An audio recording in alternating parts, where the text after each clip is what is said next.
안녕하십니까? 2025년 11월 12일 수요일 장애인 생활신문 미디어 생활 소리로 보는 뉴스입니다.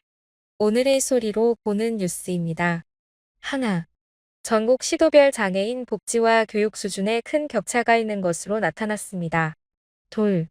정은경 보건복지부 장관이 통합돌봄 사업의 전국 시행을 위해 예산 증액 필요성을 강조했습니다. 셋. 전국 기초지자체 10곳 중 6곳이 장애인 의무 고용률을 지키지 않은 것으로 확인됐습니다. 넷. 복지부가 한국노마인협회 고위 간부들의 위법 혐의에 대해 수사를 의뢰할 방침입니다. 다섯. 장애인 기업 수가 3년 새 50% 넘게 증가했지만 중증 장애인 기업은 경영 여건이 여전히 열악한 것으로 나타났습니다. 여섯. 세계 최초의 시각장애인 애널리스트가 감동적인 자전적 에세이를 펴냈습니다. 첫 번째 소식입니다. 한국장애인단체 총연맹, 약칭 한국장총이 발표한 2025년 전국 시도별 장애인 복지 교육 수준 비교조사 결과 장애인 복지와 교육 서비스 수준이 일부 향상됐음에도 불구하고 여전히 시도 간 격차가 큰 것으로 드러났습니다. 조사는 전국 17개 시도를 대상으로 보건 및 자립 지원, 복지 서비스, 복지행정 및 예산, 교육 등 4개 영역 30개의 세부 지표를 분석해 지자체별로 우수, 양호, 보통, 분발의 4등급으로 평가하는 방식으로 실시됐습니다. 보건 및 자립 지원 영역에서는 서울시와 대전시가 우수 등급을 받았고 서울은 지난해보다 한 단계 상승했습니다. 반면 강원, 경기, 경북, 전남은 분발로 평가됐습니다. 최고 점수인 서울과 최저 점수인 강원도 간 점수 차이는 2배 이상이었습니다. 복지 서비스 인프라에서는 제주가 2년 연속 1위를 차지했고 대구와 경북은 여전히 낮은 수준이었습니다.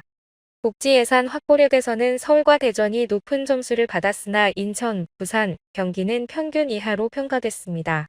특히 복지 예산 격차는 최대 8.24배, 지방비 비율 차이도 5.43배에 달했습니다. 교육 부문에서는 대전, 세종, 서울, 울산이 우수 등급을 받았지만 경기도와 경상북도는 4년 연속 하위권에 머물렀습니다. 두 번째 소식입니다.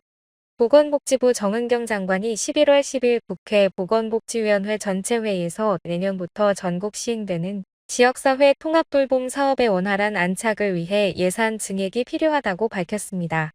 정부가 제출한 예산안에는 통합돌봄 사업에 777억 원이 편성됐으나 재정 자립도 하위 80% 지자체만을 지원 대상으로 포함하고 있어 나머지 46개 지자체는 제외된 상태입니다. 이에 대해 정 장관은 제도 시행 첫 해에는 모든 시군구에 예산을 지원해야 한다며 717억 원의 추가 예산이 필요하다고 설명했습니다. 정 장관은 또 통합돌봄 서비스를 실질적으로 운영할 시도 사회서비스원의 기능을 강화하기 위해 96억 원의 별도 예산도 요구했습니다. 통합돌봄은 노인, 장애인, 정신질환자 등에게 의료, 요양, 주거, 일상생활 돌봄을 통합 제공하는 정책으로 2026년에는 장애인, 2028년에는 정신질환자까지 대상이 확대됩니다. 세 번째 소식입니다. 더불어민주당 서미화 의원이 고용노동부로부터 받은 자료에 따르면 2024년 현재 전국 226개 기초지방자치단체 중 138곳 약 61%가 법정 장애인 의무 고용률인 3.8%를 충족하지 못한 것으로 나타났습니다. 경기도는 31개 시군 중 5곳만 기준을 충족했고 강원도는 태백시만 기준을 달성했습니다.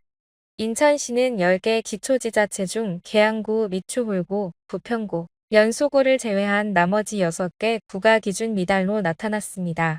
서울, 부산, 대전, 울산은 전 지역이 기준을 충족했으며 부산 연제구는 6.2%로 가장 높은 고용률을 보였습니다. 반면 일부 지역에서는 고용률이 1%대에 그친 경우도 있었습니다. 서 의원은 장애인 고용은 자립의 출발점이라며 지자체가 보다 적극적으로 공공일자리를 마련하고 예산을 편성할 필요가 있다고 강조했습니다. 네 번째 소식입니다. 보건복지부는 한국노마인협회 간부들이 저지른 다수의 위법 행위에 대해 수사를 의뢰할 예정이라고 밝혔습니다. 이는 지난 9월과 10월 2차례에 걸쳐 진행된 특정 감사 결과에 따른 것으로 복지부는 업무상 배임, 업무방해, 장애인 차별 등 5가지 혐의를 확인했습니다. 대표 사례로는 2021년 조남재 전 사무총장에게 협회 예산으로 약 3천만 원 상당의 골드바를 선물한 행위, 세계농아인대회 관련 예산의 불투명한 운영, 허위 공문 발송, 수어통역사 인사권 전횡, 외부 강사 차별 등이 포함됐습니다. 복지부는 11월 7일부터 12월 5일까지 집중 제보 기간을 운영하며 국민신문고 또는 한국수어통역사협회를 통해 익명 제보도 받고 있습니다. 다섯 번째 소식입니다. 장애인 기업 종합지원센터가 발표한 2023년 장애인 기업 실태조사 결과에 따르면 2020년 대비 2023년 장애인 기업 수는 약 51% 증가한 17만 4천여 개로 집계됐습니다. 종사자 수는 약 58만 명, 매출은 약 70조 원으로 증가했습니다. 하지만 중증 장애인이 운영하는 기업의 경우 평균 매출은 약 3억 4천만 원, 평균 영업이익은 1,800만 원으로 경증장애인 기업의 절반 수준에도 미치지 못했습니다. 정부는 중증장애인 기업의 경영 여건 개선을 위해 업무 지원인 서비스 제도를 도입했으며 관련 예산 18억 원이 2026년 예산안에 반영돼 내년부터 본격 시행될 예정입니다. 여섯 번째 소식입니다. 세계 최초의 시각장애인 공인재무분석사이자 월가에서 31년간 애널리스트로 활동해온 신순규 작가가 자전적 에세이 할 수 있다 생각하고 방법을 찾아봅시다를 출간했습니다. 책은 저자가 9살에 시력을 잃고 15살에 홀로 미국 유학을 떠나 월가의 애널리스트로 성장하기까지의 여정을 담고 있습니다. 특히 장애를 넘어서는 태도, 금융투자에 대한 통찰, 사회적 포용에 대한 메시지를 전하며 파리 유네스코 본부에서 열린 국제시각장애인 음악축제 연설문도 수록돼 감동을 더합니다. 이상으로 소리로 보는 뉴스를 마칩니다. 청취해주셔서 고맙습니다.